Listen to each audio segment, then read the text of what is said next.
Brooke Grove. Welcome to Nature of Reality Radio. You told me it was the Portal to Ascension speaking engagement that you had with them that I heard about you.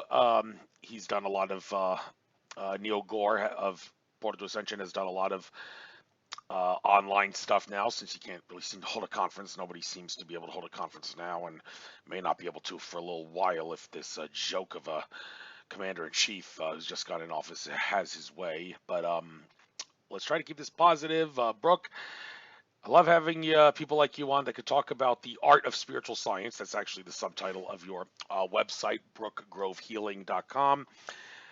Just before I give you the chance to tell your life story, let me point out to my listeners, I'm not very happy that I'm not getting any money from anybody on Patreon. Does anybody even care? I mean, is everybody so broke that you actually don't really want to get this information heard in your ears as soon as possible, and you all really are willing to wait 2 to 3 weeks until I upload it to YouTube for everybody to listen to for free? I mean, come on, this is not the way it was supposed to go down. I know there's a lot of people out there who say subscribe to Patreon if you want to get listen to this program in advance before it's uploaded to YouTube. A lot of people have success with that. I don't seem to have a success with that. I hate to think that Spirit, just because I still have a 9-to-5 job working for my dear sweet mama as a clerk and a cleaner in her office, is the only reason they're not making me get any money from anywhere else. But that's a shame. It's going down that way. But anyhow, folks, it'd be nice if someone out there could subscribe to Patreon and show me that you are interested in my work. I've been doing this show since November 2013, and I know that being a 2-hour long radio show is not going to get a lot of listeners at a fast rate because humans by nature have lousy attention spans, but still, I work my ass off to get very important info out, and I'm going to be working extra hard now seeing what just went down in DC today. That's got a lot of people wondering how did this happen. So, but that's not really the important thing right now. Let's try to keep this to a positive vibe. January 20th, according to some Chinese calendar thing that I had, is labeled the coldest day of the year. Sure feels pretty dark and cold now, but people like you can bring a lot of spiritual vibes up. So, Brooke Grove, please tell us who you are, what you experienced. Tell your life story from a primary source perspective, and then we'll get into the art of spiritual science information and all the rest of it after that. All right. Well, hello, Andrew, and thank you for having me.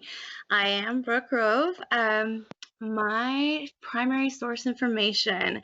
I was a born intuitive, which means I had a lot of metaphysical gifts as a child.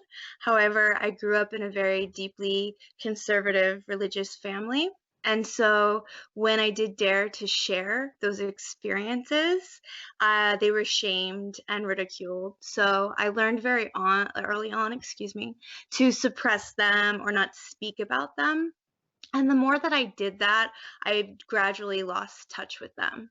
I remained what would be known as a highly sensitive or empathic child, but it was to the point that I kind of was like a turtle that went into its shell.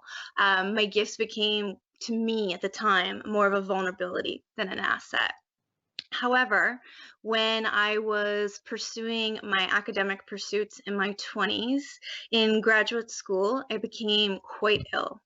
And it was like a mystery diagnosis because I was going from doctor to doctor, and there are very severe symptoms, chronic bronchitis, chronic pneumonia, severe joint swelling and inflammation, discoloration of the joints, inability to move at sometimes, even get out of bed.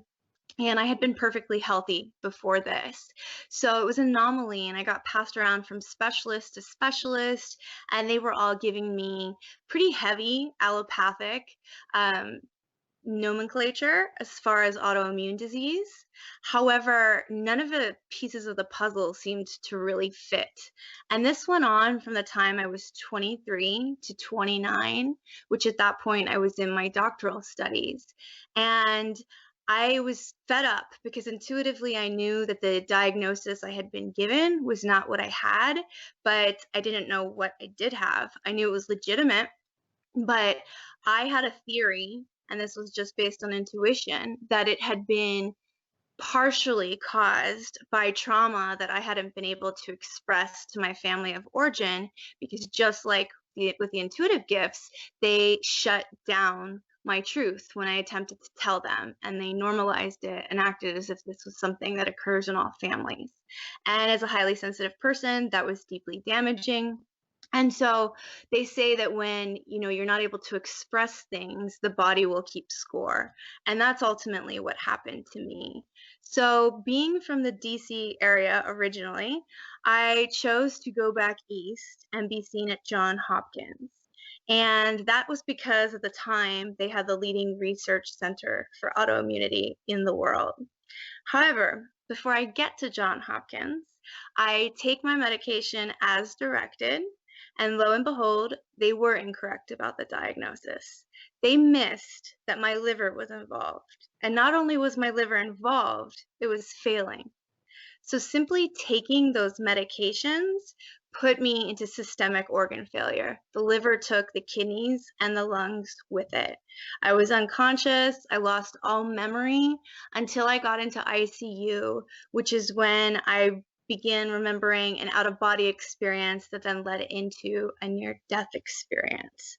And it was that near death experience that transformed the trajectory of my life and brought me back into touch with my metaphysical gifts and my practice here and now. So, anything you want me to go into more depth about that, but that's the overview.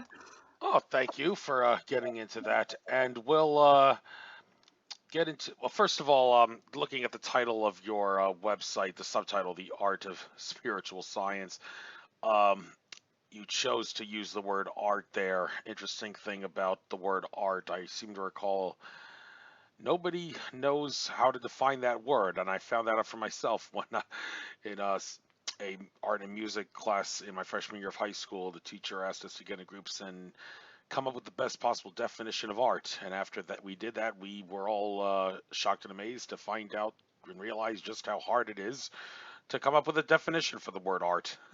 So I can't Mhm. help but ask you, since you put it on the on your site. I've actually been told I am an artist, but to be honest with you, I really don't spend time coloring, painting, or I do write if my horoscope tells me make a list of things that you want to, or whatever. Um, and I've looked up the definition for art in Merriam-Webster, and it seems to suggest that it has to do with intermingling with your environment to some degree. That's how one can be an artist, even though they're not a painter or a drawer or anything like that. So, out of curiosity, since you chose to use that word in your website subtitle, what is the definition of art to you? Um, I really do think it is that integration. It was important for me not just to use art. Art, the three primary words that are in that title, art, spiritual, and science, are all of the paths that led me here. So I actually originally began in art school, and to me, art is really just self-expression. It's any way that you do it. It doesn't have to be painting. It can be linguistics. It can be the written word. It can be really anything, but it's about that authentic self expression. And then from the science aspect, I had been trained as a clinical psychologist, and that eventually did not agree with me post NDE, but I still have a deep love for the sciences. And what I learned was that when I was working as a clinical practitioner, it was more of an art than a science. It was how you applied what you knew from the book knowledge and from the research and from the experiential knowledge, but it was how you used that with the client. And that's an art form in and of itself. That's the relational form of art. And then, of course, the spiritual is where all the metaphysical comes in. So for me, it really is an art. What I do now, my practice is an art. So I think that's why the word is there, because I don't start any session with a particular toolbox and a one size fits all model. I have a lot of tools, and it's almost like approaching a mixed media painting. I never know how it's going to come out, but I know that the art, the science, and the spirit will lead me there. Thank you. And in your little bio here, your innate gift, your ability to receive energetic signature and intuit the gathering of highly specific tools and practices which will realign mental, physical, spiritual, and emotional bodies.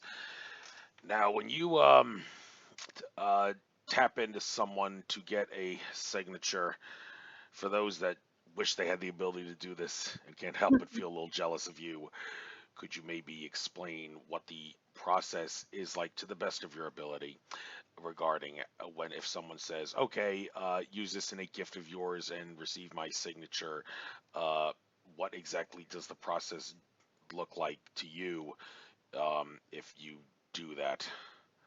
Well, now I go, excuse me, now I go about it ceremonially because I learned after my NDE that I couldn't have that gift on all the time. When I first woke up from my coma, I was seeing auras, I was seeing light bodies, I was seeing medical intuition on people, I was seeing people transition in ICU from their body, and it was very overwhelming coming from someone who had been scientifically trained to pathologize these types of gifts, and here suddenly this was my reality, and it didn't turn off. So, through a series of years and learning through great healers that I went to for myself, I learned how to ground the gifts and how to cloak them so that they're not always on. So, to use them now, I go into shamanic ceremony, and that's using a variety of wisdom traditions to open up a ceremonial space. And then I'm using the quantum field and what's known as field work to really connect with that person through all time and space. There's rituals that are protected, but that's how you do the connection. And then I'm able, from any distance across the globe, the majority of my clients are international at present, I'm able to connect with their entire chakra field, the spiritual, the mental, the emotional, the etheric, and the physical body. And then all sorts of information comes up from there, and it's really a dialogue with spirit, which is why it's so important to be in ceremony when it occurs, so that I'm clear, I'm grounded, I'm able to receive what they're telling me, and yet receive my own intuition while receiving all of this visual information from what's otherwise a complete stranger. So ceremony is very important to it. And then also, again, the ability to be able to turn it off. Because for a lot of highly sensitives that these gifts come on for, it can be a bit crazy making or a bit scary in the beginning because they don't know how to manage them and they become overwhelming.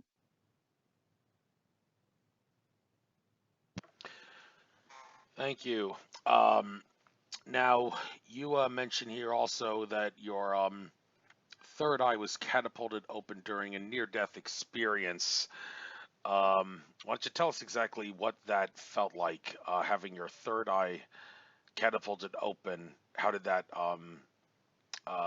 near-death experience cause that to happen? Why the third eye and not some other spiritual part, like maybe the Kundalini or something? Well, I do believe those two are intertwined. Most persons that have my gifts, it's been a major Kundalini awakening that's co-occurring as these gifts amplify, because the gifts definitely did amplify in the first 7 years after my NDE. But as far as when I first opened my eyes, I had been declared brain dead. So nobody was expecting me to wake up. Again, my family is religious. They had read me my last rites. It was very highly improbable that I was expected to survive. And so when I was catapulted back into the body, a spirit gave me a choice if I wanted to return, and for some crazy reason, I chose to. Um, that said, I opened my eyes and suddenly I'm in ICU. I don't have my contacts in, but I can tell that there's just these intense lights surrounding everything in the room that were not artificial lights. They were the energetic lights or the auric lights of anything that came around me. And when I was finally able to get the nurse to realize that I was in there, because it took them quite some time, they thought I was just having like involuntary muscle movement for a while.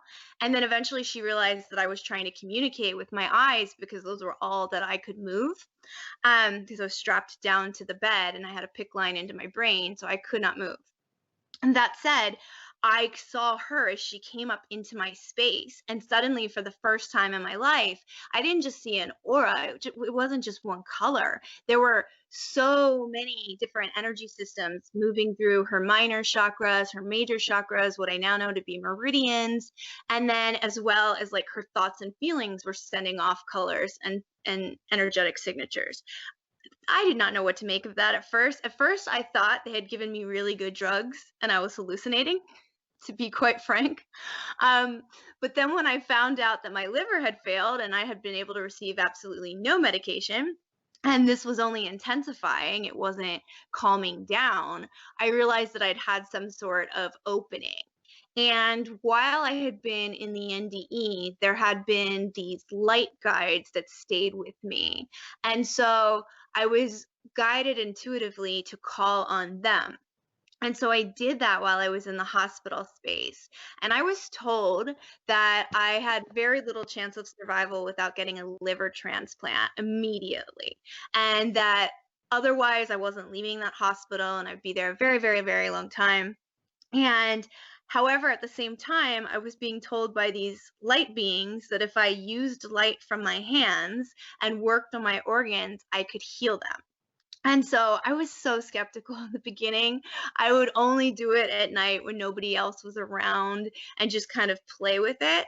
But then I would notice that if I wanted to, I could change the color of the energies I saw between my hands. And then I started noticing other things, like when they would call code red or code blue, if someone was transitioning in a room that was close enough to me, I could actually see a pillar of light open up above them and their soul or their ghost body in certain traditions actually exit.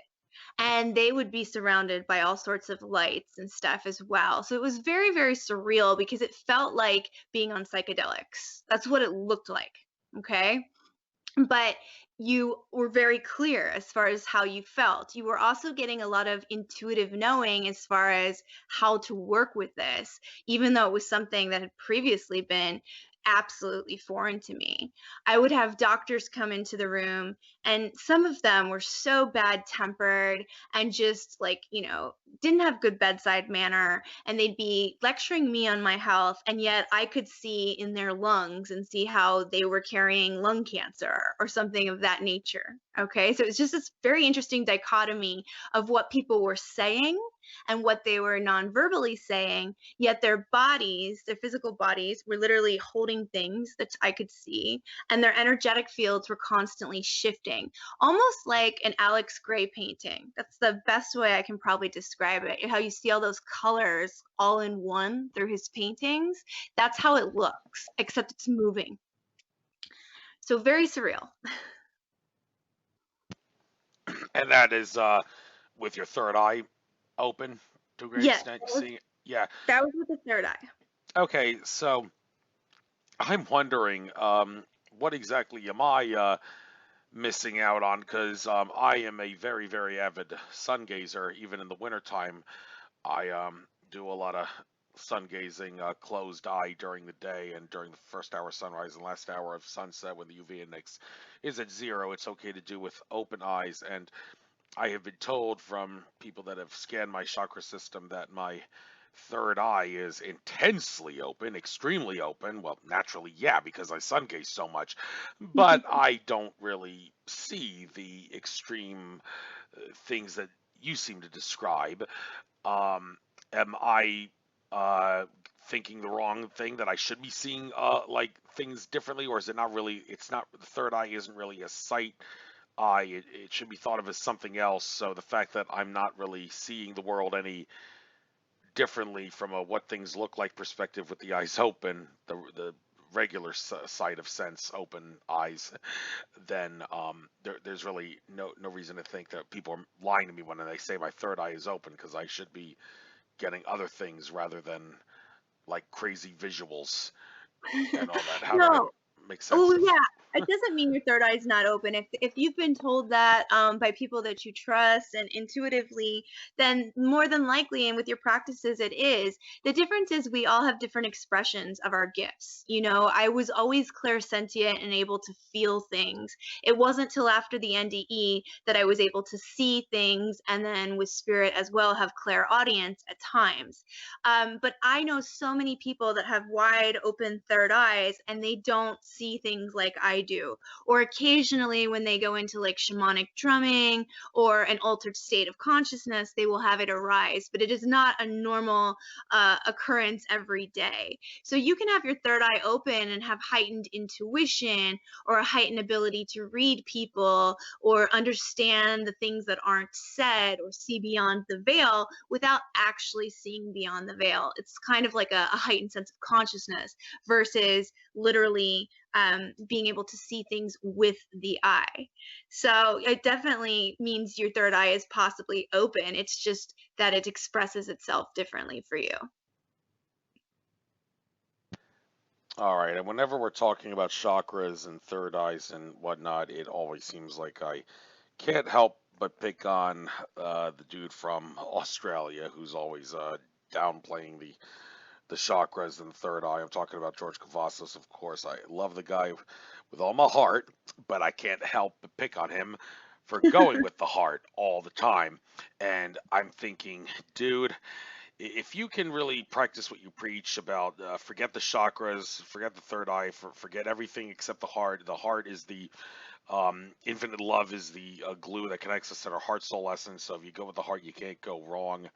And I tell him, well, it's nice if you can do that and not get bored, but there's a saying, variety is the spice of life. And if you're not willing to exercise the abilities of your other chakra to interact with reality, then you're missing out on a lot of fun. And I've heard some people say that his claim makes absolutely no sense on the grounds that the chakras above the heart are supposed to take you to higher spiritual Mhm. abilities than, well, the heart can alone. And I've done research that suggests that, considering that Akashic Records reader Andrew Bartzis, who's probably my number one source of info on this show without question, he says the crown chakra plays a very big role in helping him access the Akashic Records, and George Cavazos has made it clear that he's not a know-it-all from a standpoint of being able to answer any question you throw at him because, well, not all the information is carried in his heart soul essence. I found that out myself when I had a session with him, and I asked him, do you know which moons in the solar system are artificial bodies? And he said, no, I don't. It's not info on my heart soul essence. So,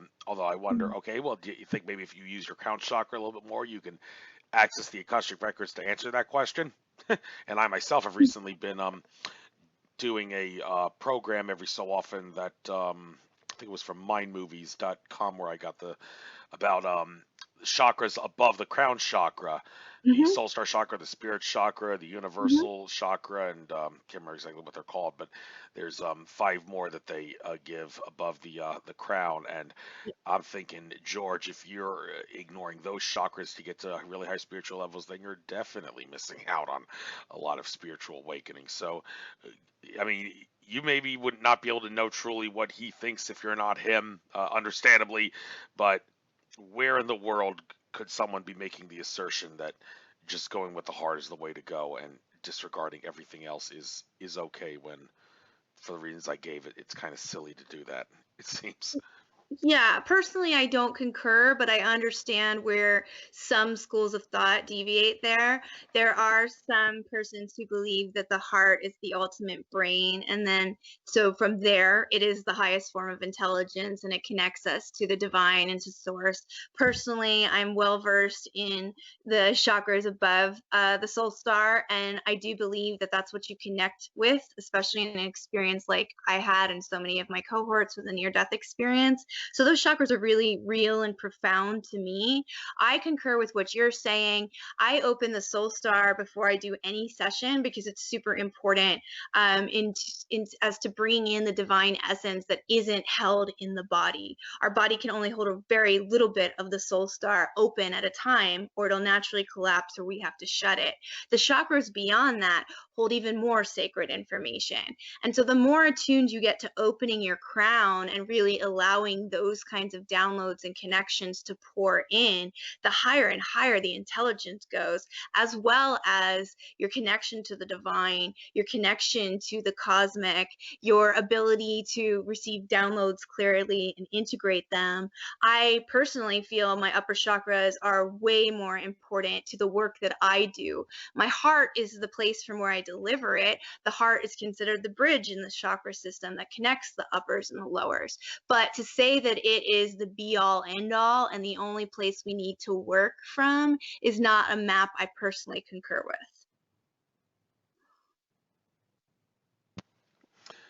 Thank you for getting into that.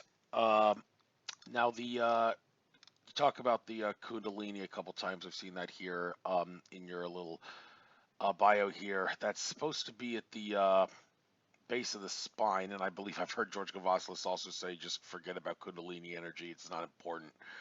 Go with the heart all the time. And I'm sure Lisa Renee, among other people, would think that he's out of his mind asserting that, because Lisa Renee, she's one of the people I think of as one of the more prominent people who have benefited from Kundalini awakening and have given out valuable information that's not taught by the mainstream, that we definitely should be aware of if we want to have a spiritual awakening. It certainly benefit us. So the and this idea that masturbation is bad for you because it drains Kundalini energy. Do you know anything about the extent to which that is true? And if it is true, how long after one jerks off do they have to wait before their Kundalini will be fully active again? It's funny, you're the second person to ask me this question today. um, I personally, I definitely believe in Kundalini energy. Everyone I know that's had a spiritually transformative experience, a near-death experience, any type of mystical experience, there has been a definite relationship to the Kundalini energy and how it rises or falls and rises and falls and eventually unfolds if they allow it to fully rise. That said, as far as it being a bad thing to engage in either sex or masturbation with Kundalini energy, I feel that's only if your kundalini is blocked, because if you're engaging in sexual activity, even the Egyptians, the ancient Egyptians, they encouraged that for spiritual growth, because you're actually raising the vibration in the chakra system as you're pulling from the root upward and allowing that kundalini energy to flow.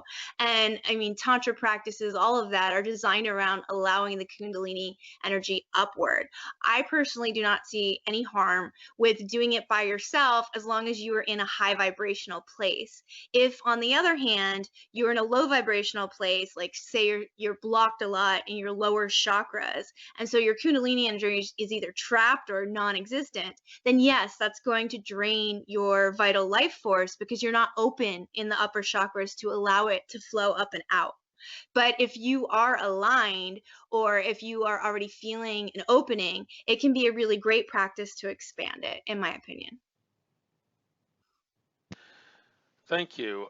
Now, one thing I've done a lot of throughout the course of this past year, it was a 4 universal year, 2020 was. For me, it was a 6 personal year, and that means I probably would have a lot of things dealing with stuff around the home. Didn't really get to travel much, neither did anybody for that matter this year. But I took full advantage of it. It was perfect timing for me that all these shutdowns happened, because more time at home to fix up the home during a 4 universal year and a 6 personal year. And one thing I did was put a lot of crystals, gemstones, and sterling silver jewelry around my abode. And Mhm. I would like to know, is there really any truth to the idea that you need to know what you're doing when you decide where to lay out your crystals and gemstones? Because I've heard from a couple sources that the idea of carrying a lot of crystals at once or gemstones at once in your pocket it may seem good, but in actuality, you're kind of allowing the crystals to short circuit with each other because they can't all work when they're all compact in one little place like that. Hmm. But some would say, no, now crystals aren't stupid. They have the ability to not be phased by any other crystals or gemstones that are in their presence. They would only work in sync with the crystals and gemstones that are around them. They would not cancel each other out or hinder or sabotage any of the others' energies. So, well, if they can sabotage and hinder others' energies, then, well, you would think you got to be a little careful where you lay them out around your house if you're planning to make some sort of a grid or a layout of your crystals to put Hmm. energy around your house. I've tried to even everything out of sorts by putting a crystal ball in the center of my abode. It's a one bedroom flat basically in a garage, and I got this crystal that I think should, if what the crystal says, its feng shui abilities to harmonize everything. I would hope that that helps if I did by any chance lay out any crystals in the wrong place, um, so to speak, and cause any other crystals to interfere with that crystal's ability to perform to its full potential. But am I really worrying about something that I shouldn't worry about? Or do crystals in general and precious metals too, like sterling silver jewelry, have the ability to not be phased by other things around them? I feel it depends. I'm actually sitting under a wall of crystals right now that I use for my work. And I personally do have them clustered in ways that they will increase the vibration of each other. So if some are for more psychic protection, they're grouped together. The ones that are for grounding are grouped together. But then there's some that are purposely grouped in atypical combinations because I know that they have a medicinal effect in that particular capacity for me. And then my worker crystals, that are the ones I work with people on, are arranged every day in a new way based on whom I'm working with. I think the pocket rocks are where it's perhaps a little bit more important because you're keeping it super close to your body, and less tends to be more if you're using a medicine bag for a specific purpose. But again, it's about intention. If you're clearing and charging and programming your crystals with a specific job, then yes, they love that and they'll do it. And like I, for instance, use little pieces of clear quartz between every single arrangement of crystals that I have because that will intensify their healing capacity. And it kind of has a way of guiding the crystal to its highest and best. And I ask for that when I program it. But I don't think that it's going to harm you to have crystals in in certain places, unless you're using. There's some very strong crystals for psychic attack and for like entity attachments and things like that. Those should only be clustered when you know what you're doing, only because it's like saging your house. If you're not doing it appropriately, you can call in the lower frequency energies as much as you're releasing them. So those ones you have to be a little bit more mindful with. But as a whole, I have so many friends that kind of say, oh, you need to be crystal certified and you need to do this and you need to do that. I work with almost all of my crystals intuitively. It's based on what I'm told by spirit and what feels right to me. I do use a tuning fork to clear them before I put them in a new position if it's not the full moon or a new moon, as those are my preferred ways of clearing and charging. But that said, I feel like if you're intuitively led to do it in your house and your house feels good and you're not feeling any kind of psychic disruption or any kind of odd dream states that aren't comfortable, then you're okay. Again, they do have their own intelligence, but they do like to communicate with us for our highest and best. So simply programming them can make a big difference in how they play out. Thank you. I was about to ask you, since you say you use a tuning fork to heal your crystals, I do the same. A 4096 hertz note C um, tuning fork. I believe that's the magic frequency and the magic note when it comes to Hmm. crystal healing. Now, the way I do it, I kind of look and sound like a lunatic. I walk around my one bedroom flat, banging the tuning fork with a mallet, and Hmm. I actually talk to the crystals. I say, Hmm. those of you that do not need this, please allow for your fellow brethren to siphon the tuning fork energy that they need. If I do that, can I be sure that the crystals are listening to me and would actually allow for their brethren to siphon the crystal energies if the ones that need it? Yes, again, your intention and your vibration, and again, if you believe that you have teams and guides in spirit, always calling them in first. Like I always call in my teams of the highest light and resonance to assist me when I'm working with my crystals.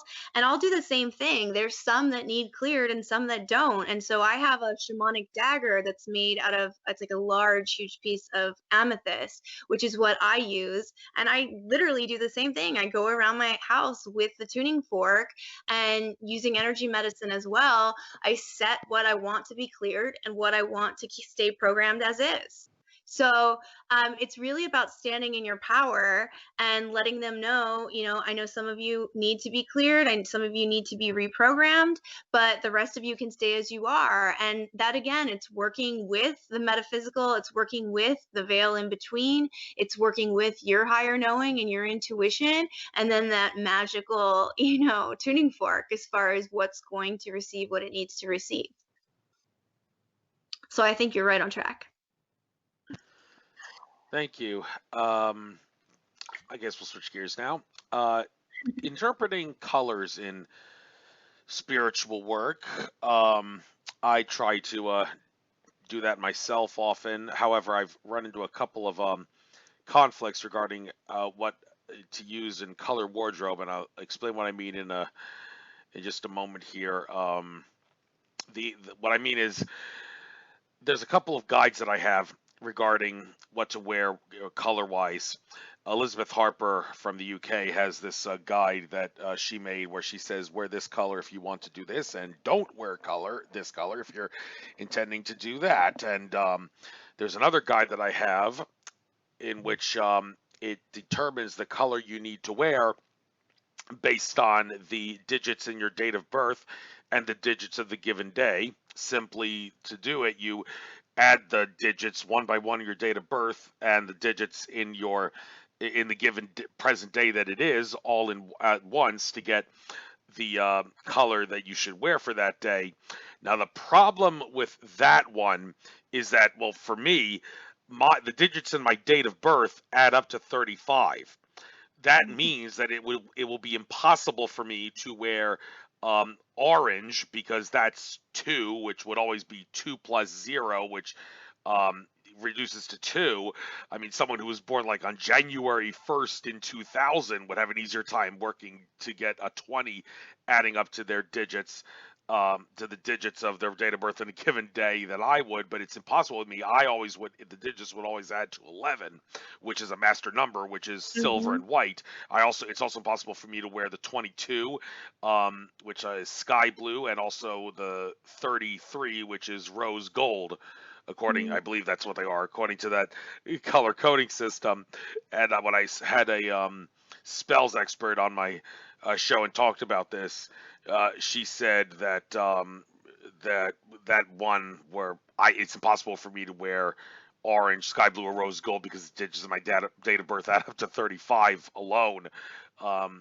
She said that, well, this system, people are just assuming that it's going to work because you're taking this, taking that, and you assume that putting it together, like assuming that putting your birthday and your date of and the given day together to determine a color will help you pick the best color. And she said that's kind of a flawed way of it. So how do you agree or disagree with that color coding system and the idea of wearing colors to help you with certain things? Oh, okay. I do agree with wearing colors to help you with certain things. I practice color therapy a lot. However, it is not nearly as complex as a system as you just described. I feel that color can be of a big assistance to you when you're going through certain phases.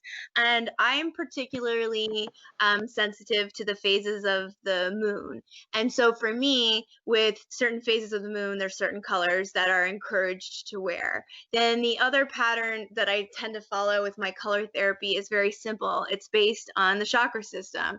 And so, if I'm having a day where it's like I'm I'm trying to cultivate passion in my work or be super creative, or today where I'm really writing, then that's a great day to wear orange, and channel the sacral passion and the fire of the gut and the sacral chakra.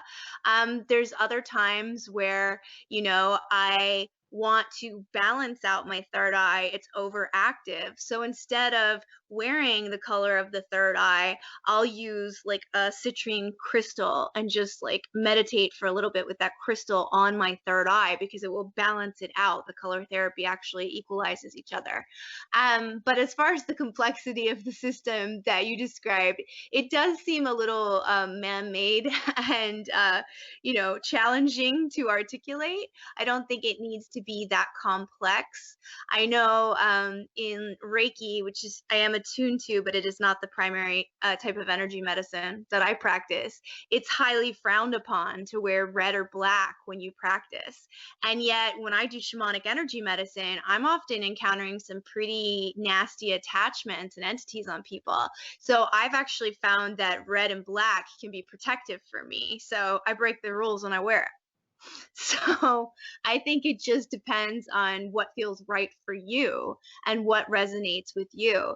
But using opposite colors can be very helpful. Like if you're trying to speak your truth through the emotions, but you're having trouble, rather than wearing blue or having a, traditionally throat chakra associated color, wearing like that orange can really help, because it's going to help speak from your feeling state, or wearing, green or turquoise or pink from the three chakra points of the heart can also really help. So you can play around with the opposite color or the actual color of the chakra, depending on what your intention is to do. That works best for me personally, but to each their own. Exactly. Like I've heard, don't wear gray. It's so dismal. Just look at why is everybody so dismal in a funeral? Because they're all wearing gray and black. Well, although for me, I kind of have a little bit of a leverage in that, being a tiger in the Chinese zodiac, and the tiger is one of the lucky colors for the tiger is gray for whatever the reason. Then I guess I can use that to throw a monkey wrench into the gray causes upsetting things. But since I mentioned that, the idea of spiritual monkey wrenches, let's imagine, and I run into them often because I actually like being an artist in life, trying to incorporate different things. I look at both my Chinese horoscope and my Western tropical astrology horoscope. I'm in Aries, and also my sidereal horoscope, in which I'm a Pisces. So naturally, it's kind of understood that if you're following three different horoscopes for three different signs from three different parts of the world, in general they're going to flow with the ebb and flow of reality. But of course, you're going to run into what is an apparent contradiction. Now, when you run into an apparent contradiction in the horoscope, like it's a great day if you're an Aries to do this, but it's a bad day if you're a Tiger to do the same thing. Okay, I can't make up my mind because I'm both. The way I look at this is okay. Don't look at it as a hindrance. The sign that says it's a bad day to do it as a hindrance to the good sign. Think of the ability for the good sign to have a good time with this. Think of that as throwing a monkey wrench into the bad sign's ability to make a bad thing out of it. So you can Mm, counter it in that way. If my way of doing it, where I my intent is to use the good sign's ability to overpower the bad sign's ability in a conflict like that, where the horoscopes clash with each other. Um, are there any general tips that maybe you can give for people that are doing the same thing? Is there any sort of guidelines you should follow when you run across a contradiction in your astrology and numerology horoscopes, when you're looking at several different ones at the same time? Any good strategies that you can think of to deal with it? for me, it's always what resonates most out of all of them. So, for me, I'm a Taurus sun and a Scorpio moon and then a Virgo rising. But I am much more driven by my unconscious. I like to go on deep dives. My whole life has been a series of rebirths or death and rebirth, death and rebirth, death and rebirth. And so, for me, when I tend to see the three and they're in conflict, it's quite often the moon that resonates most for me in that system. But you got to go with what feels right for you on that day. There's days where I need serious grounding. And though I don't identify with a lot of my Taurus traits, I am very earthy. But I'm not very materialistic and like, into my appetites and a lot of the other things that Tauruses tend to be. So there's days where I feel called to follow that one because it's more leading me to the earth. And then there's other times where I need to be organized and I need to be a little bit more of a perfectionist to get my work done. So I will resonate more deeply with the Virgo. So I just trust that gut intelligence for me. And if you're struggling to deduce which one, I would just meditate for a minute and ask that question of your higher self and then see what the first answer you get is and how does that feel to you. So it's always the feeling into it that's most important. And because again, they're all aspects of you, but one is more dominant at that particular moment. So I just trust that first answer that comes to me. Trust the first answer. That's a good one. And okay, yeah, I like that advice. Um, oh man, I seem to have lost my train of thought. What I wanted to ask you next. I'm sure it'll come back to me. But oh yes. Another issue with astrology.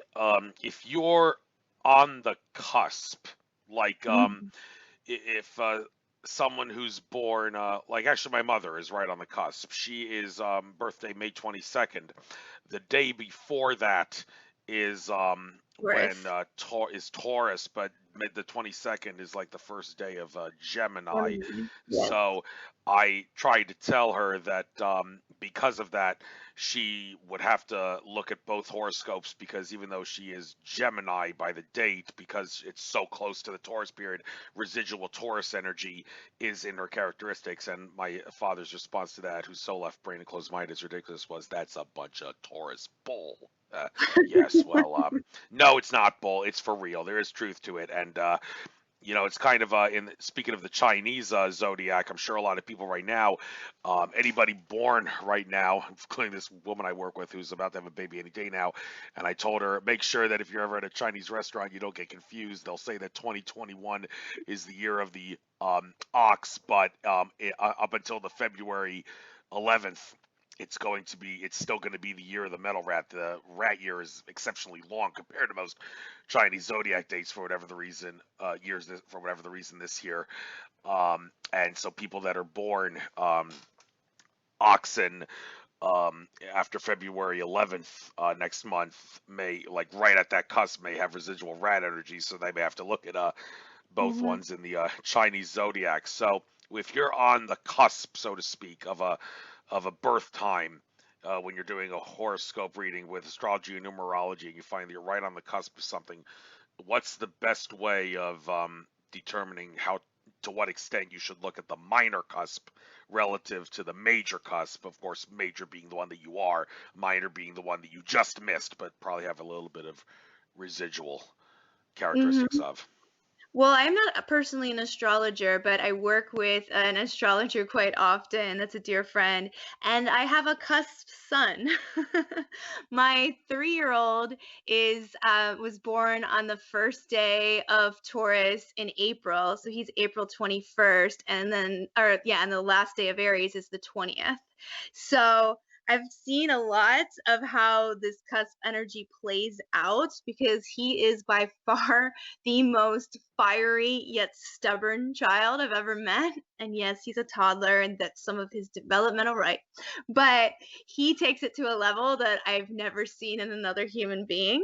It's just magnificent. He almost seems that it's like two sides, like two sides of the same coin. Like you, one day you get the Taurus elements of him. Like for instance, when the child is inside, he is fire. He wants to destroy everything and tear it apart, which has been very difficult during quarantine. That said, when he's outside in nature and allowed to just be wild and free, he's like the best behaved child. He's content, he's blissed out, he'll just sit down and be chill. But he has both of those qualities. And so when you see those horns coming out, you know that you have to work with him from a much more grounded, responsive, non-reactive kind of place. The one thing that is nice about his cusp, even though it's hard to manage at times, is that Aries and Taurus are both hot-headed. So there's a lot of overlap in how some of the cusp energies play out.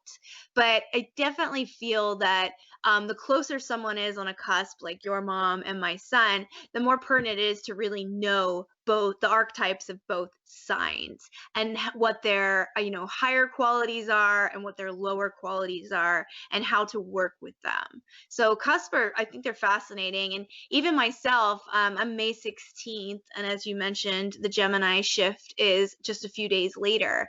And so even though I'm not right on the cusp line, when I've been read by certain types of astrologers, they consider that a cusp. It's not right on it, but it's close enough that you still display some of those tactics at times. So just being aware of that, I think, is super important. I mean, the more you understand any of the archetypes and how they relate to each other, which ones are oppositional versus which ones bring unity, that's going to bring great understanding to yourself or another when you're looking at things through the viewpoint of psychology, or excuse me, astrology or astropsychology, which is a fusion of the two.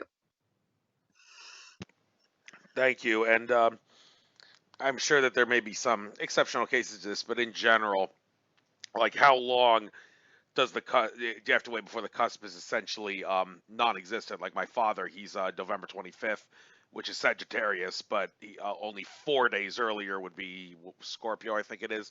Mhm. Whatever sign would he be after having waited 4 days after the sign moved into Sagittarius? By that time, would he be at a point where there's really no residual energy, or would it be actually a few more days before the residual energy becomes essentially non-existent? How long after the cusp period? Is there any general I idea think it there? depends on the type of astrologer you're talking to because they have very different ways of reading things. But that said, I've generally been told it's like the cycle of the moon. If you're sensitive, 3 to 4 days before and 3 to 4 days after matter. If you're not sensitive, they don't matter so much. So it really depends on the person's constitution and how inclined they are to be sensitive to what's going on in the cosmos and those archetypes and how much they embody them. So it does vary. Yes, and the idea of I have no intention of trying this myself, but I'm sure that there are people in this world who just because they wanted to maybe do a little experiment or maybe even try to debunk and claim that it's ridiculous garbage astrology and numerology.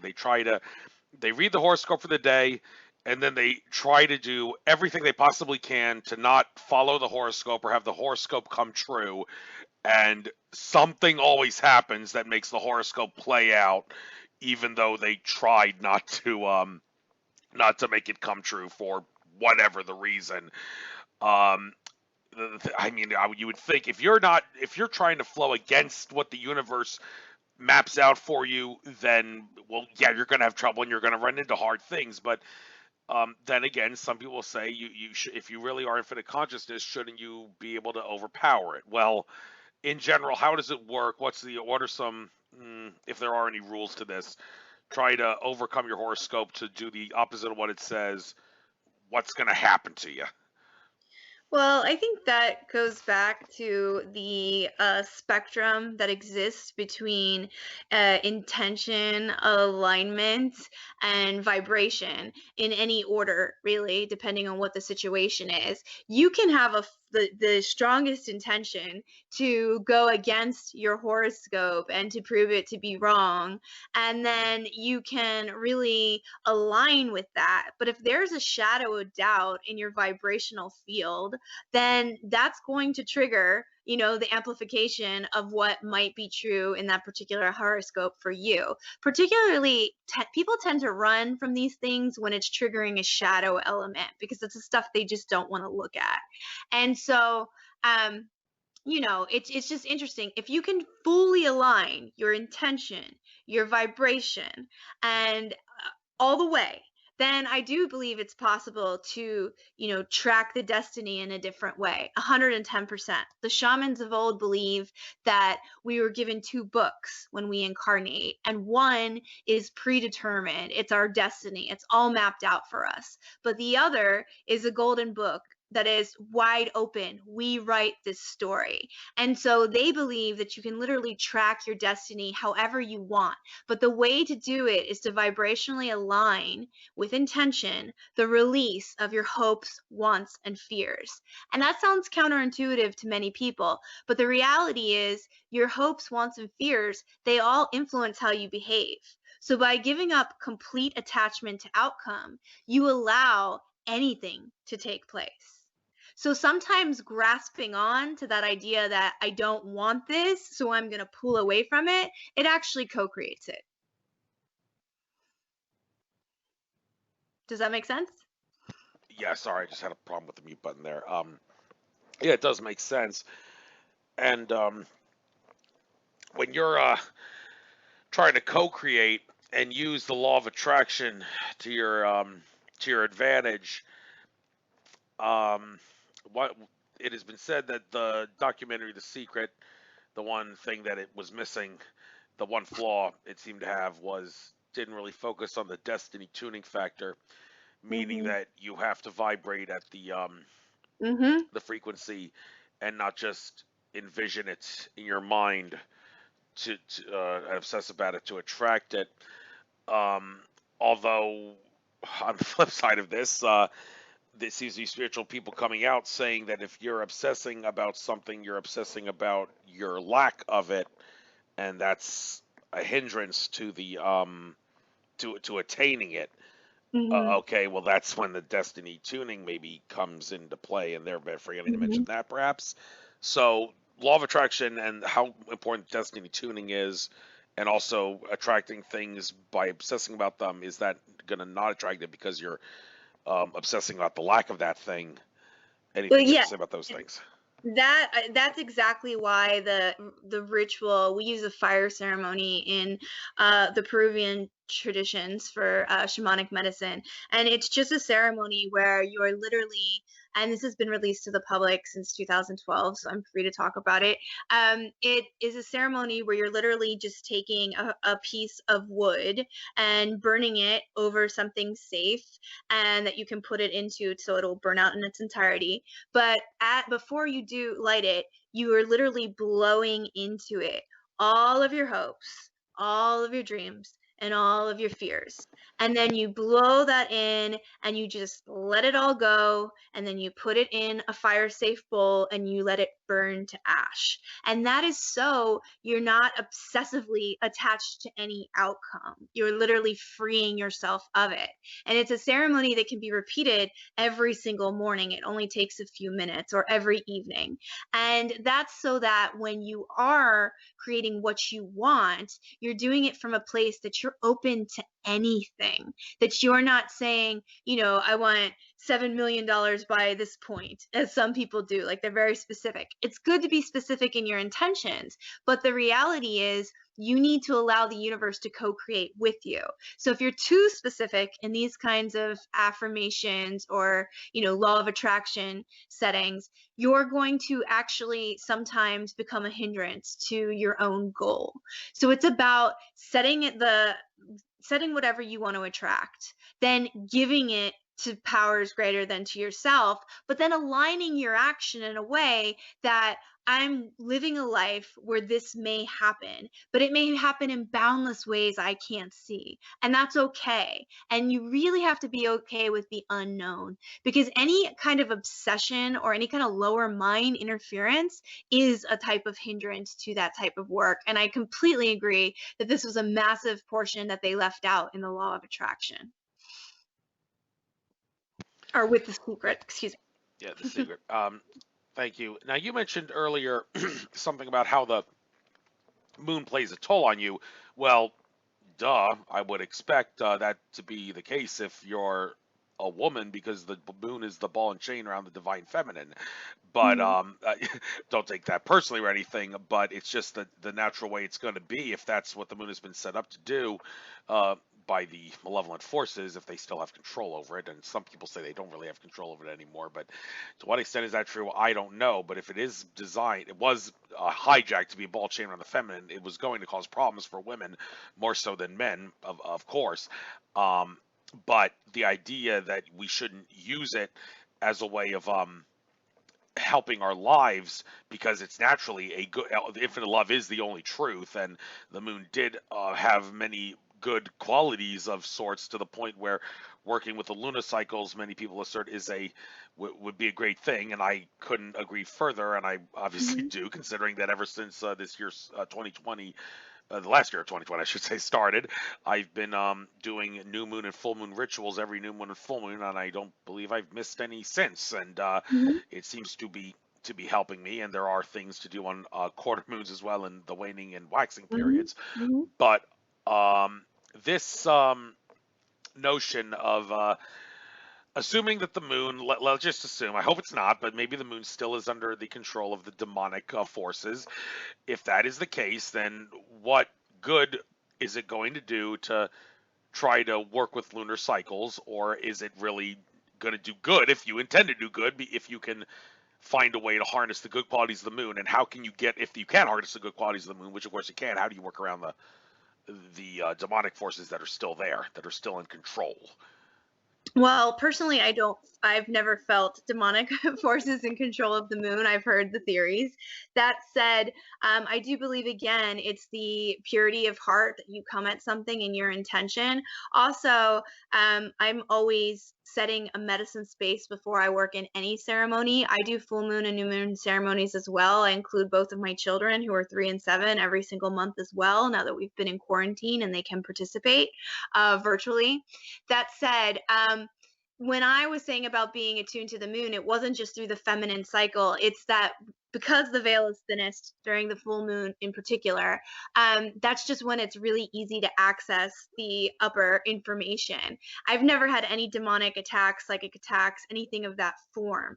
But again, I'm always setting my energetic boundaries and going into ceremony and making sure the 4 directions are open and that it's a sacred space, so that the only energy that can come in is of the highest vibration. So perhaps that's why I've never encountered any kind of demonic energy with the moon. I encounter plenty of demonic energy when I'm working in humans fields every single day, but never has happened for me with the moon.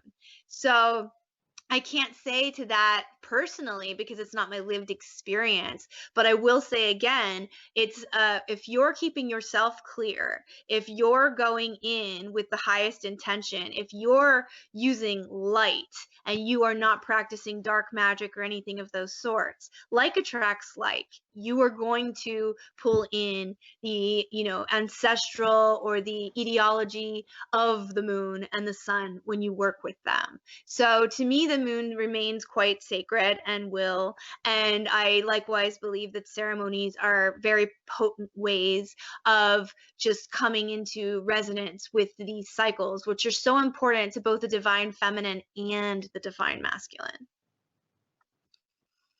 But that's just my Thank you. opinion. Thank you. On a somewhat related note, let's get back to the crystals for a moment here. You said you use a tuning fork to activate them, even although you can also put them out in the light Hmm. of a full moon.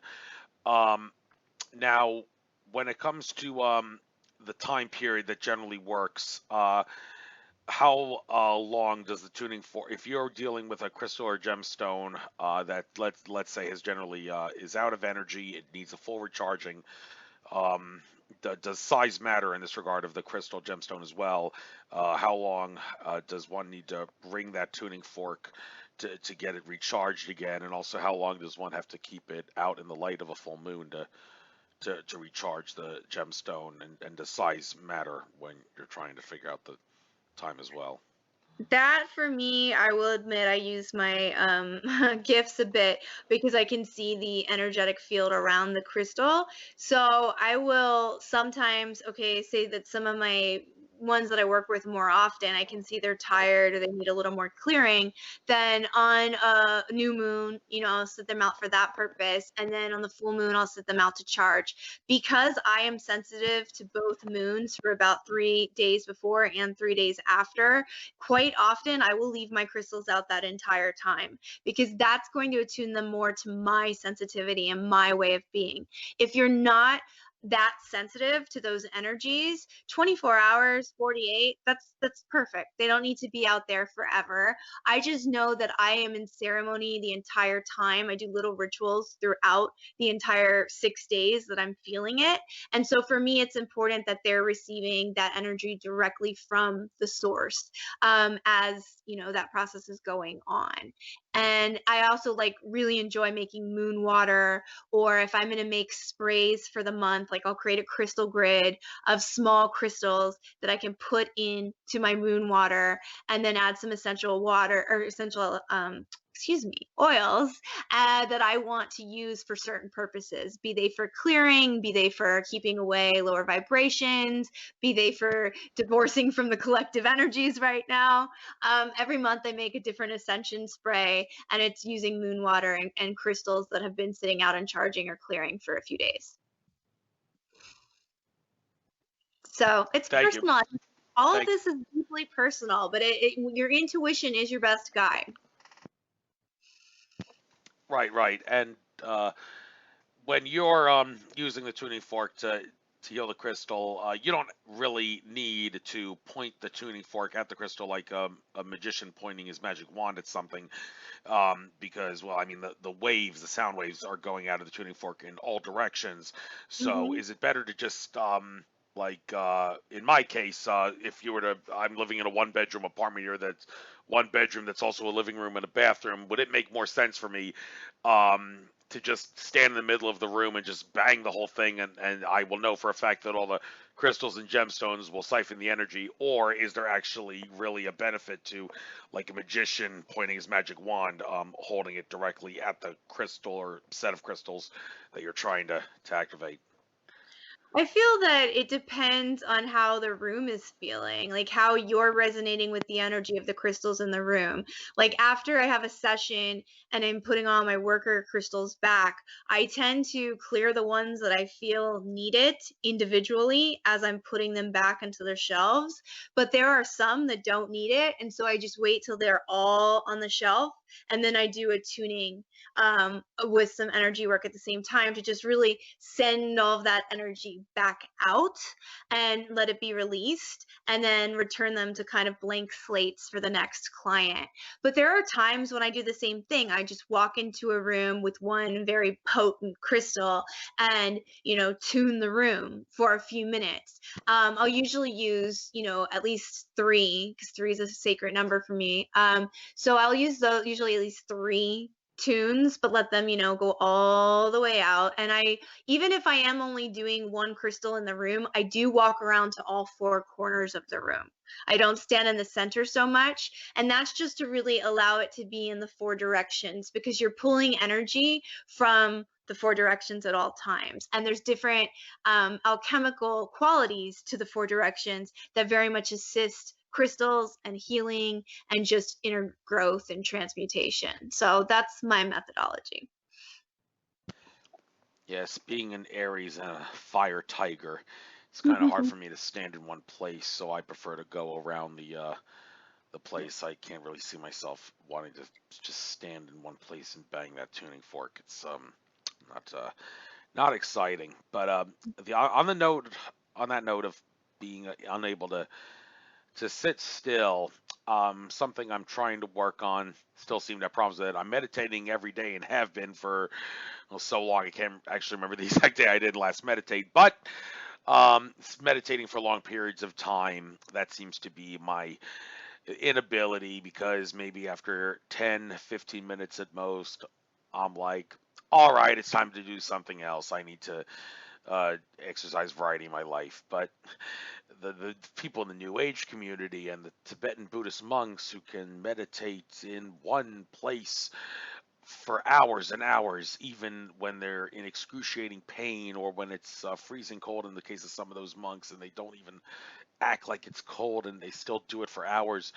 Um, okay, is it just mind over matter? It can't be that simple. I mean, what are, if you can, I guess the question I have after mentioning this is, what is a guy got to do who wants to be able to discipline himself to meditate longer? What do they got to do?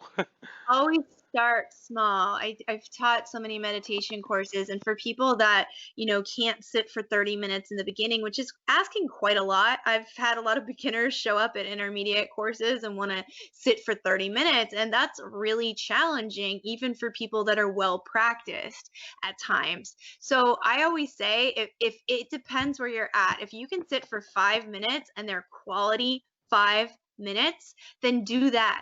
Do that for a month, 5 minutes a day for a month. Eventually, you'll see that all of a sudden you're sitting for 7 minutes, and then 7 minutes becomes 10, and it just gradually builds its way up.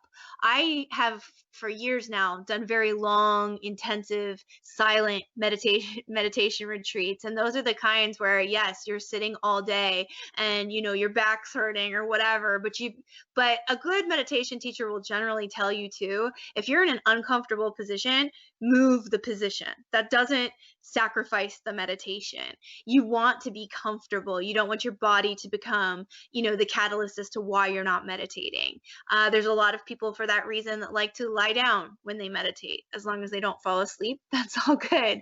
Um, so, I mean, really baby steps. I have clients who swear they can't meditate, so I start them on a minute a day.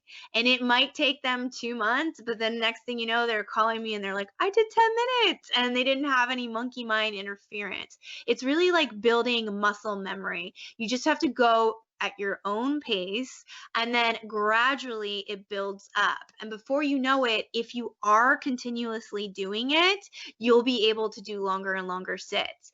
But I mean, I have a fabulous meditation instructor of my own who often says it's not about the length of the sit at all, it's quality versus quantity. So if you can get in, he gives this example all the time where he was on a train and he was trying to meditate because he was really frustrated, and he had this whole monkey mind meditation, and it only lasted 10 minutes, and it was very interrupted by all the noise and combustion on the train.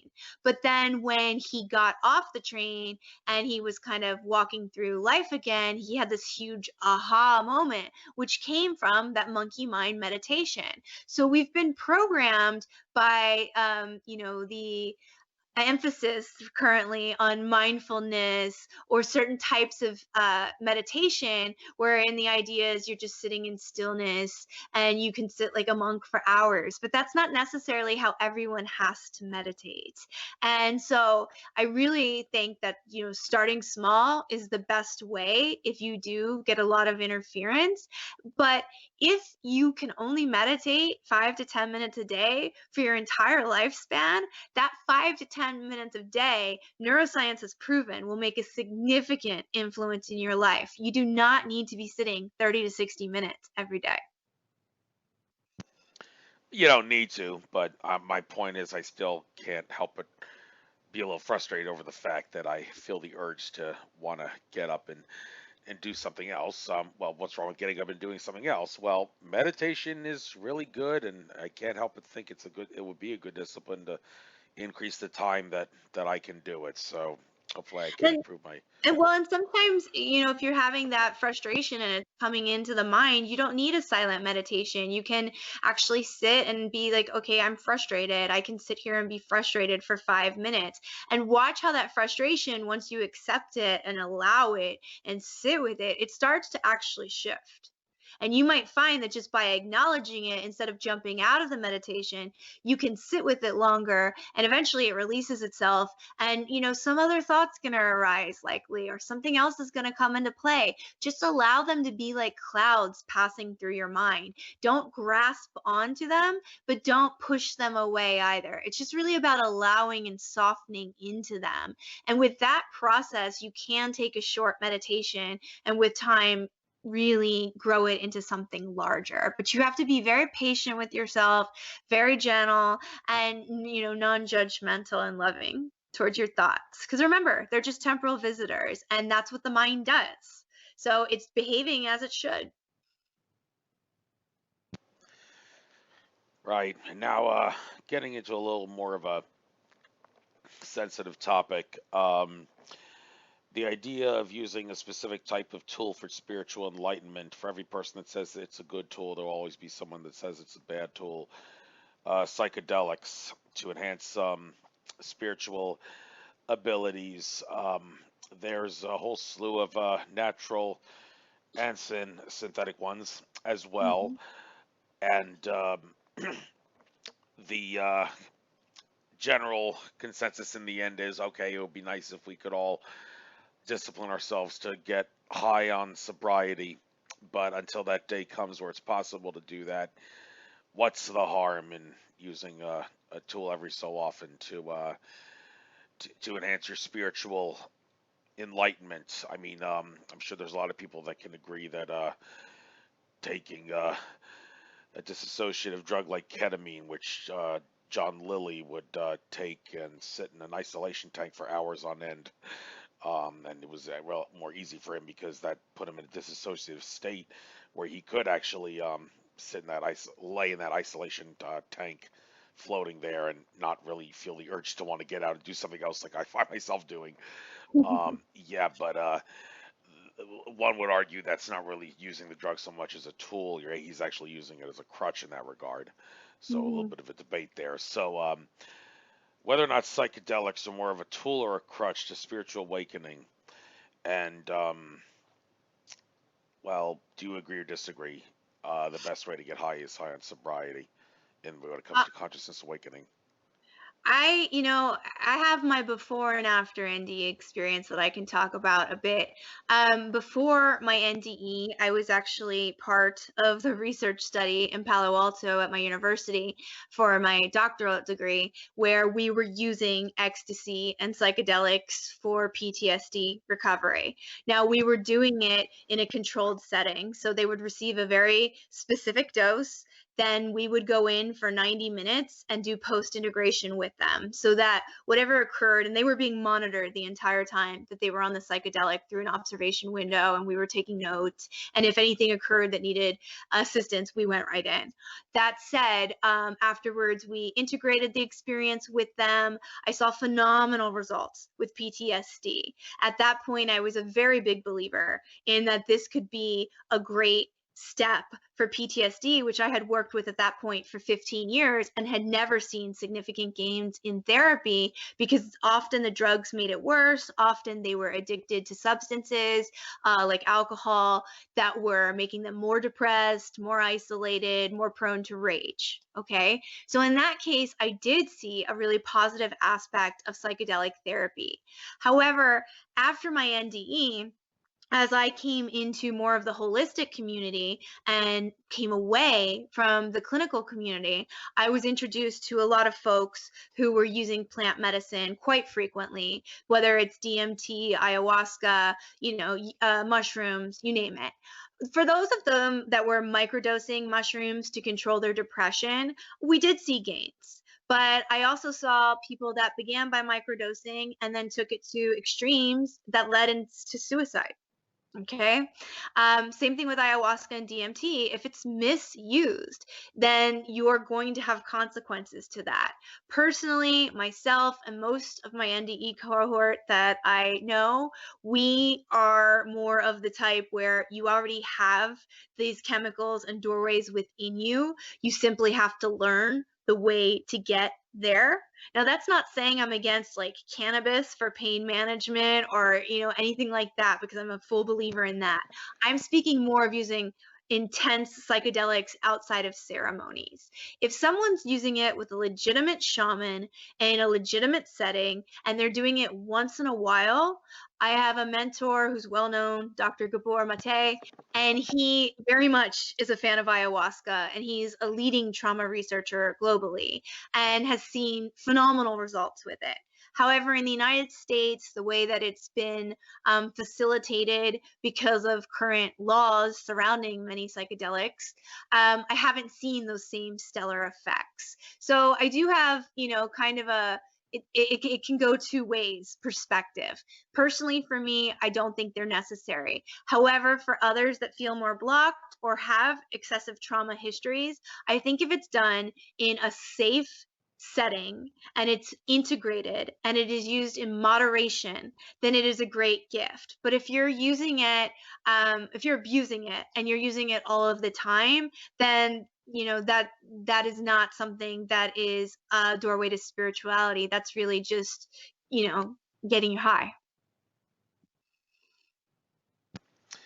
Yes, and on the related note of food and drugs and crystals, a couple of substances of sorts that I want to talk about here. Maybe you have something to say about it. I never really had too much of a sweet tooth as a kid, but I've developed a sweet tooth all of a sudden now for rock candy.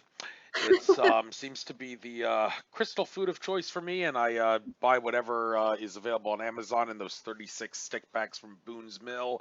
I may buy a lot of purple ones this year because purple and is my lucky color this year according to numerology, as is the amethyst crystal, and they kind of look like amethysts. But the thing about rock candy, it's actually recognized as a medicine in traditional Chinese medicine. Hmm. It helps like clear up the sinuses. Even it works as a nootropic of sorts. And it does enhance cognitive thinking to some degree, and it does actually it has a good amount of vitamin B12 too. So it's not empty calorie sugar, which is completely different from the garbage sugar that you see in sugar packs in Hmm. restaurants that has all of it's a crystal and it looks as beautiful a crystal if you look under it in a microscope, but it's got all of its essence taken out of it. Hmm. And I guess somewhat related to this, there's another crystal substance that it looks beautiful when you look at it as under a microscope, but it has a terrible track record in society. I'm talking about, of course, crystal methamphetamine. One would think that if that's a crystal and you think crystals, they all have great metaphysical things. Well, why does methamphetamine cause so much damage to people and it makes a beautiful face ugly and it makes people resort to criminal activity to support their habit? Well, could it be that the crystal material had all of its essence taken out of it? And dare not that I encourage people to try and experiment with this, but take someone who's a meth addict before they take the meth, use a 4096C tuning fork and spice up the crystal methamphetamine that they're about to take. If they were to smoke the methamphetamine or snort it after you charged it with a tuning fork, would they actually have a high that's not as ugly and criminal potentially as bad crystal energy of most methamphetamine crystals? So rock candy and crystal methamphetamine and how the crystal essence of the crystal that it's made of can affect someone. Anything you got to say Well, about that? yeah, well, you're talking about organic crystal in the rock candy. It's again using the natural sugar, and it's organically formed that way versus something that is a bunch of poisons basically put together very haphazardly most of the time in a laboratory, and not always in the most safest conditions and not with the highest intention. So all of that's going into the crystal. And so, even if you were to take a tuning fork to, say, Walter White's Breaking Bad meth, I really don't think it would alter the vibration. Because, again, this substance is being created to addict, to call in money, to, sabotage lives. I mean, most people that are creating this aren't creating it for the highest good. And so that crystal is programmed. It has a memory of that. Yeah, you might tuning fork it and reduce some of that, but again, the crystal has a memory, and how it was created matters, and it's inorganic. It naturally did not come in that form. So I don't feel that you can clear something like that and get a different outcome with it because of the way it was created. So that's just my. Okay, well, that raises another question I have. Being an 8 life path number, I am the kind of person that would sacrifice luxury for the sake of keeping my pocketbook full. I'll always buy like the ugliest hotel room just to save a little money, and by that token, I'm also willing to get the cheapest possible crystals. And I always thought that okay, just buy my crystals and gemstones off Amazon. I'll make sure when I get them, I tuning fork them.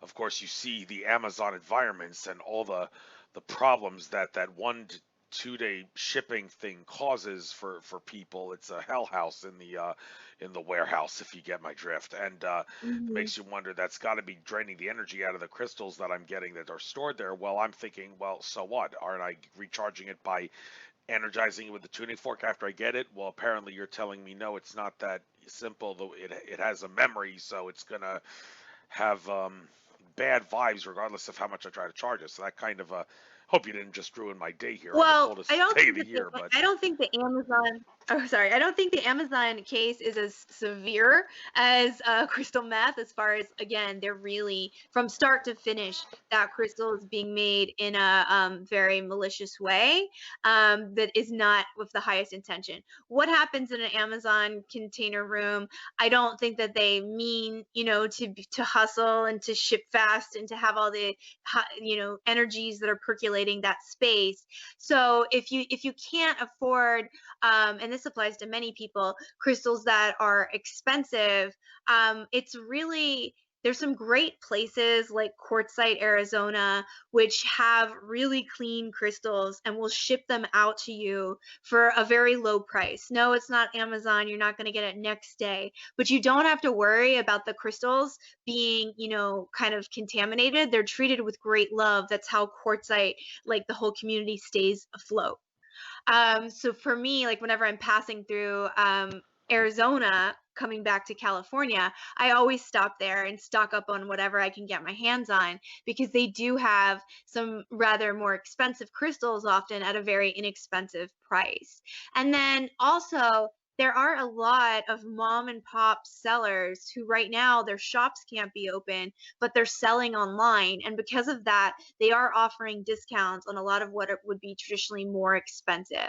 I'm of the mindset you don't have to get the most expensive rock at all, but it needs to be one that resonates with you. And I do, because of my sensitivity to energy and because I know how crystals store things, I do prefer to buy from persons I know. But that's just me. I understand a lot of people are purchasing off Amazon, and that it's just easier to. But there's also a lot of scams on Amazon. I had a lot of friends who tried to get crystals during quarantine from there, and they were supposed to ship from Turkey or wherever and be like these great crystals, and they're rare and they never show up. So, I do think you can change it with your tuning fork. It's not as severe as the energies that are being put into a drug that is being put out there to bring harm or cause addiction. I mean, because anyone that's done crystal meth knows that it's not a good, clean high. So, with the ones you're getting from Amazon, you have more power with that. You can even set the intention once you order the crystal that this crystal is going to come to you in the highest and best way, or ask spirit and your team when you're looking at them online, which one of these is going to come to me the most clear. And if you use any divination tools like a pendulum or just oracle cards, that can assist with that kind of question and then make that choice. We all have to operate within our monetary means, but there are some ways to do it that are for, our greater good, and some that are a little more, I don't want to say, I would say come with a little bit more trepidation, but that doesn't mean don't do it. The only thing I don't advocate for is tuning fork crystal meth. Right, right. And yeah, I generally would be of the opinion that buying off Amazon isn't such a bad thing if you do set an intention to make sure to get things in the highest good. So Yeah, and check the seller reviews too, because there are a lot of great people. And Etsy is another really great source for like crystals as well, because there's a lot of people that work with them and are energetic practitioners, and they have like wonderful reviews, and those reviews tend to be more personal and in depth than Amazon. So that's another place you can get them pretty affordably, and locally. And often you can support local vendors in your area that are selling them as well, instead of Amazon, the giant that it is. right. So I just had a chance to lit up a pipe of mapacho. I often do that during the radio shows. It actually helps clear out the space and help me speak in a more two-dimensional tone, which is kind of what I need to do with the far things I talk about. I need to maybe lower my vibration, not in a bad way, but lower it so the sheeple can understand me, if you get my drift. Andrew Bartzis does the same thing with because he talks about all kinds of crazy things with his cosmic records reading abilities. But tobacco, it's a paradox. I mean, you swallow even a little bit of tobacco plant, you're dead. The nicotine will kill you, but well, that's not the way you're supposed to use it. Of course, you're supposed to either, well, I don't advocate inhaling into the lungs. That's basically the quickest way to get addicted. Just like what happens to meth addicts and crack cocaine versus crack cocaine is so much more addictive than snorting cocaine or even shooting cocaine in it because into the lungs, like that Mhm. instant rush, it's gonna get you addicted. The same thing is true with tobacco. I never actually smoke during the day. I'm able to go all day long at work and all the other things, and I almost never light up my pipe before 8 p.m. at night. Well, I Mhm. did now. It's 7 p.m. and I'm doing a show. The shows are the rare exceptions when I'm doing it, but in general, it's always a night thing for me, and I'm not craving it because I bet it's not because I don't inhale in my lungs. And the thing about tobacco that I'm trying to been mentioning a few times on the show that I think people need to be more aware of.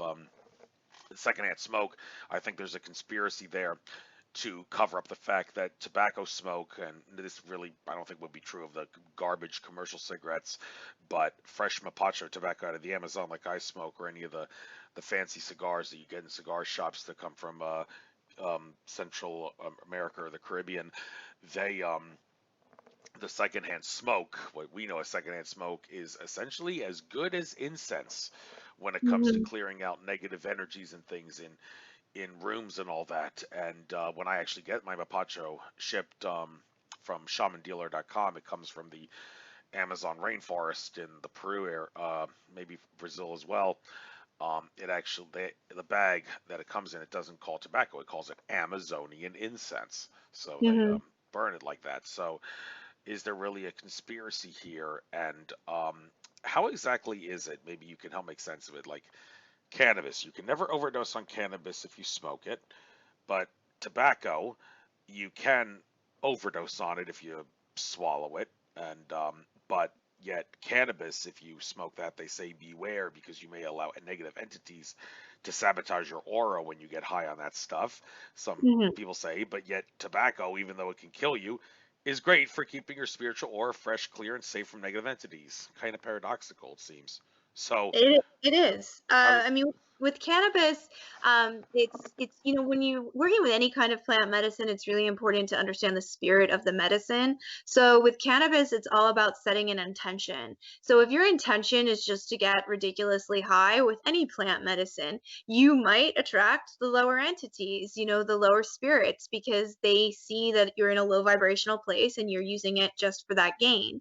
However, when I was recovering from my coma and I was learning to walk, talk, and eat again, and this this was 10 years before the opiate crisis. So they put me on high dose fentanyl and high dose oxycodone to try to get through this very difficult period because my liver had made this rapid recovery and all of a sudden I had no liver issue. So they prescribed me these drugs. And that seemed insanely counterintuitive to me and quite dangerous. And so I used cannabis at that time to come off all opiate medications. And the way that I did it, and I was led through this by a shaman at the time that I just begun working with, this is over 10 years ago. And they really showed me how to call in, the spirit of cannabis and how to have a dialogue about why I was using it. And that my intention was to heal pain and to come off these really dangerous psychopharmacology, excuse me, medications that could potentially take my life and had far greater risk. And so I worked with Mother Cannabis and I had phenomenal results. And then once the pain was gone, I ceased using it. I still will occasionally use it in ceremony, but if I'm using it in ceremony, it's in a dose and it's for a very specific intention. And then again, I will set that intention with the group or, in my private ritual, and I've never had any ill effects from it. Tobacco is actually something I will burn in those same exact ceremonies. I don't smoke. I'm a lung failure survivor and a lifelong asthmatic, so I've never smoked. Even with cannabis, I didn't smoke it. I ate it because that was an easier way to manage the pain. But that said, tobacco is phenomenal. In almost all of the shamanic collectives I participate in, we use tobacco in ceremony all the time. So, and it is a source of incense and clearing. And like cedar or rosemary or thyme, it scares away or sends off the negative entities. Sage is the one that most people run to, and yet they don't know how to properly use it in most cases. And so, like cannabis, if sage isn't used correctly, it can call in all sorts of lower vibrational stuff. So, I definitely feel what you're doing with tobacco, it's a ritual. You're doing it at a specific time of day, you're using it for a specific purpose, and you're also allowing it to clear the space. That's the definition of a ritual. If you were doing it anytime you felt down or to ease your anxiety or to help you not eat food, that's where it veers into the other path and is an addiction and is harmful. So I definitely feel like what you are doing is the right way, and I myself and most holistic and shamanic practitioners I know incorporate tobacco in some form, and again, the very same type of tobacco you're using. Yeah, and tobacco also seems to be a very funny thing in regards to the way people of different cultures and different genders take it. Here in the Western world, it seems that tobacco is on the decline, except for teenage girls, where it seems to be on the rise.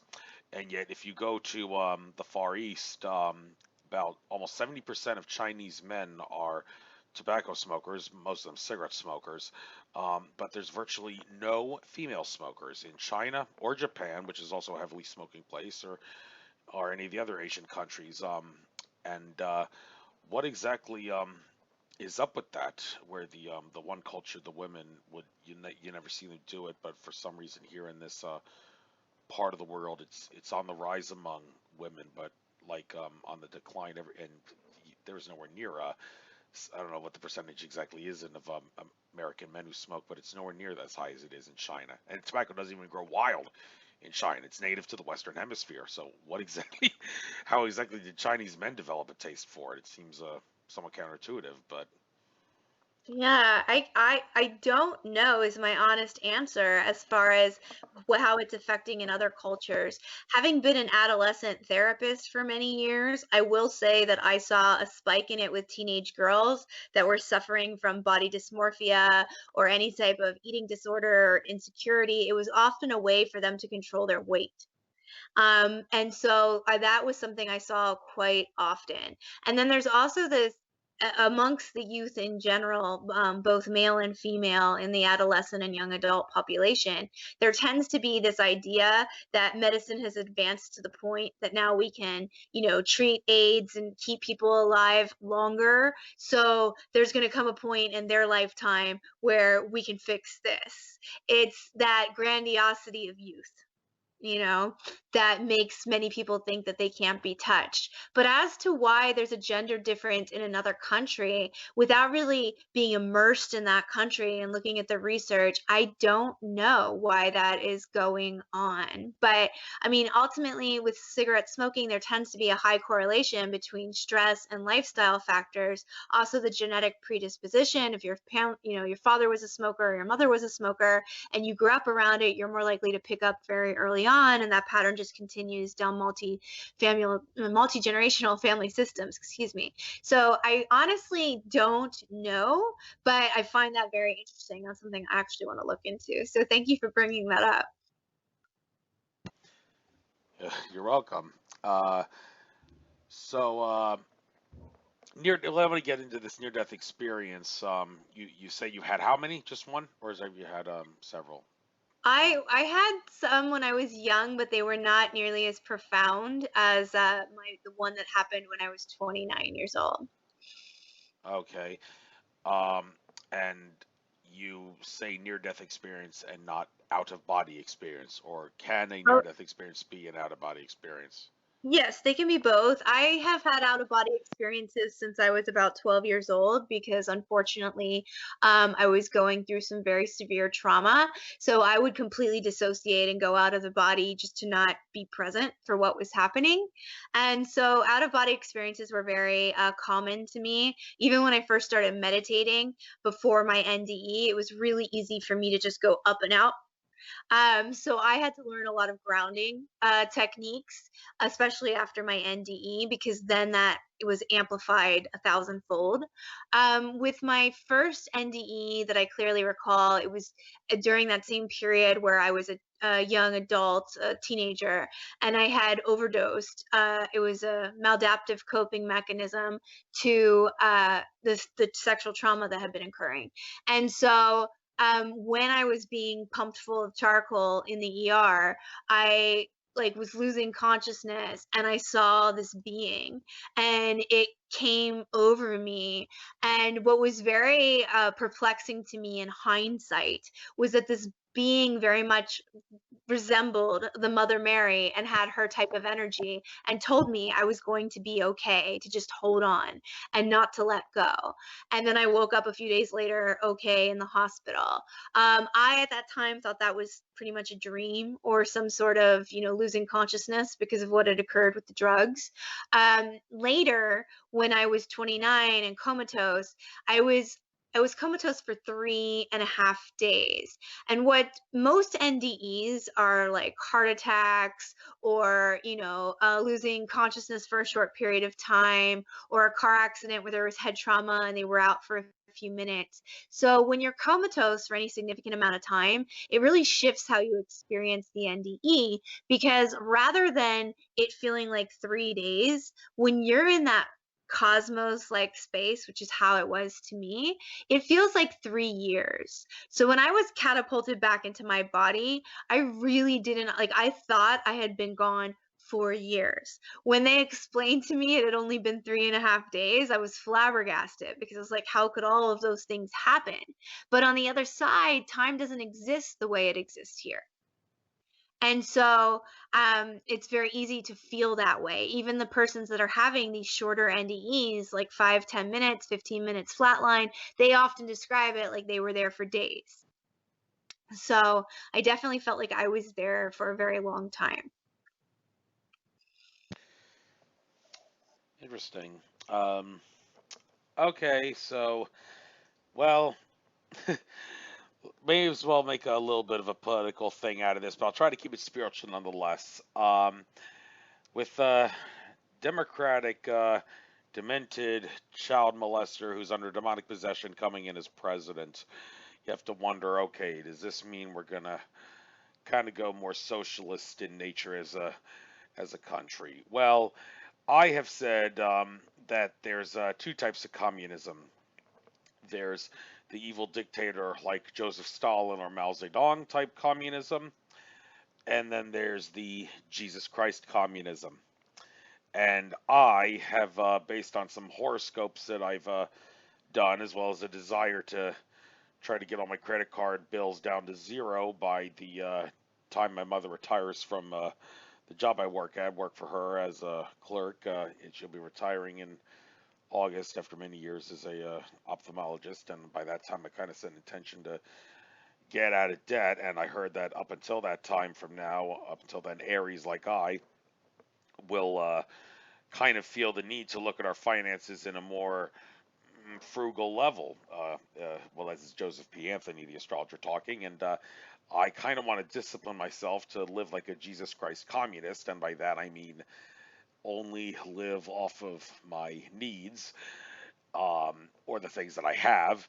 I mean, a true Jesus Christ communist would give things that he doesn't need to the poor and the less fortunate, but I really don't really want to do that because I'm trying to get out of debt at the same time, so can't really give too much. But discipline myself to the only thing I essentially see myself buying will be food from Whole Foods and nothing else for the next 7 months. And when it comes to spiritual awakenings, this seems like a two-edged sword because one could make the argument that it's a great discipline to be able to discipline yourself to live like a Jesus Christ communist who can be happy and sufficient off their needs or at best things that they already have, that and not trying to get any more wants, needs only. But on the flip side to that, there's those that say you're kind of living in a not full potential mentality, and that kind of sends a message to the universe. I don't really care if I'm impoverished. This is borderline poverty consciousness in a sense, where you're basically telling the universe, I don't care if I'm poor, so you can make me rich as to rags if you want. And well, I don't think the universe would do that to me because it's not like I'm trying to do that. I'm just trying to, well, make a discipline out of this. So when you, for people that want to make a discipline out of living like a Jesus Christ communist, either because of discipline or maybe because they feel the need to do so to get out of debt or something, um, is there any hindrances that will cause to a spiritual awakening because it's kind of poverty consciousness like? Well, I think that that's where the middle path comes in. I mean, one of the blessings of the pandemic is that for many of us, we've been forced to really choose what we really need versus what we want, and make sacrifices based on that. I know as a mother of two children and homeschooling and all of that right now, and not being able to go out because we're in LA County, which is right now the epicenter of COVID in the country and all that nonsense. But there's strict rules and they fine us if we go out and we do certain things. So we're just trying to hold on to our pennies and not get necessarily in trouble over really dumb bureaucracy.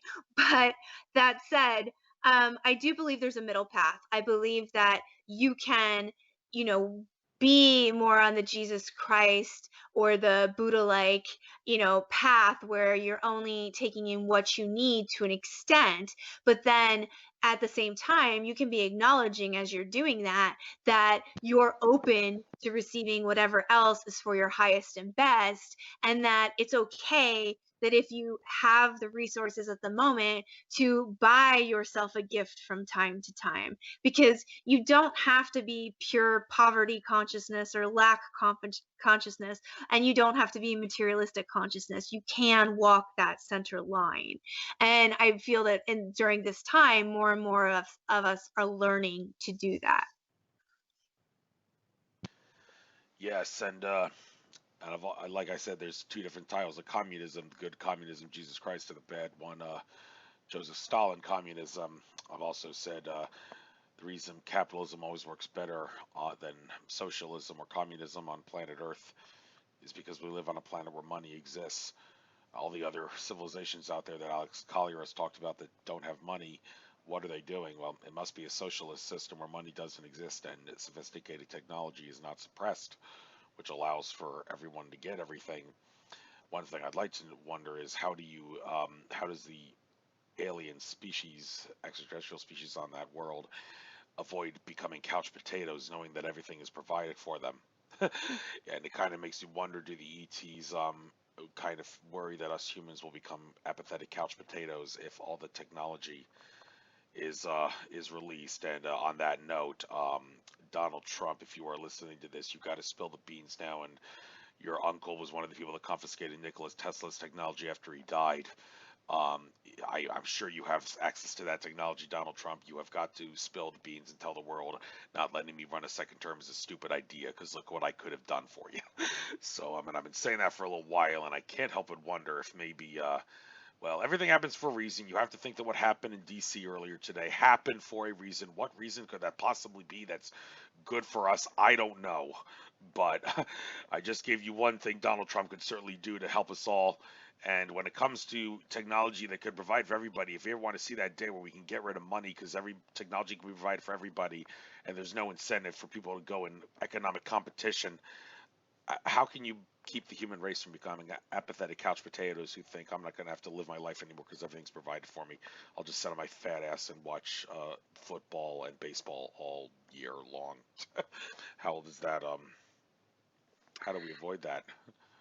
Well, I think that's where personal growth and stepping out of like this materialistic and capitalist and whatever label you want to put in it. I'm going to be honest. I'm not a Trump supporter, but I'm not a Biden supporter. I see evil on both sides, and that's just my opinion. So I don't mean to get you stirred up, but I'm just going to be honest about that.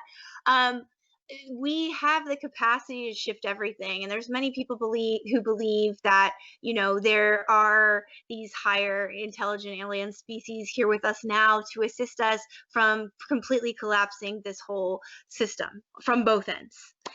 Who knows if that's true, but I can tell you we are going through a massive ascension process, and that ascension process is based on our personal integrity and if we do the work.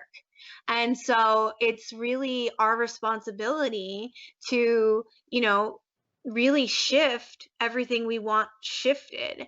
There's been so much, uh, kind of crumbling, and we won't know how it's going to be rebuilt for many years to come. But the hope is that if we as individuals, no matter what our belief systems are, if we as individuals can come together and really up level ourselves spiritually and come to the table with our differences, whether it's someone that believes it's through the heart or someone that's through the chakra system or someone who's on one side or the other, to me, that's ultimately where it begins to shift, because we've only known one way of life on this planet for so long in our country and far beyond that. But we are at a point, a pivotal point in humanity where all of that can shift. And yes, there's going to be great secrets revealed in the coming years that will shift a lot of things. But that said, it's our responsibility how we manage that, how we respond to it, and how, do we act of service with the information we know? I mean, what you're doing now, putting your opinions out there, talking to people of, all different expertise and opinions as well, that is of service because it allows others who may not have the information you or I have and all your other guests to sit back and contemplate, what does this mean to them? What do they want to do with it? This personal accountability is a huge thing. A lot of times people want to, use that law of attraction and they want to manifest whatever. And that's when you're lazy on your couch, just, oh, I'm going to manifest $1 million, or I'm going to manifest this by doing nothing. No, that's not how it works. You take the accountability, you take the action, you align that with your vibration and your intention. And that's when you really start to see manifestation come into its truth.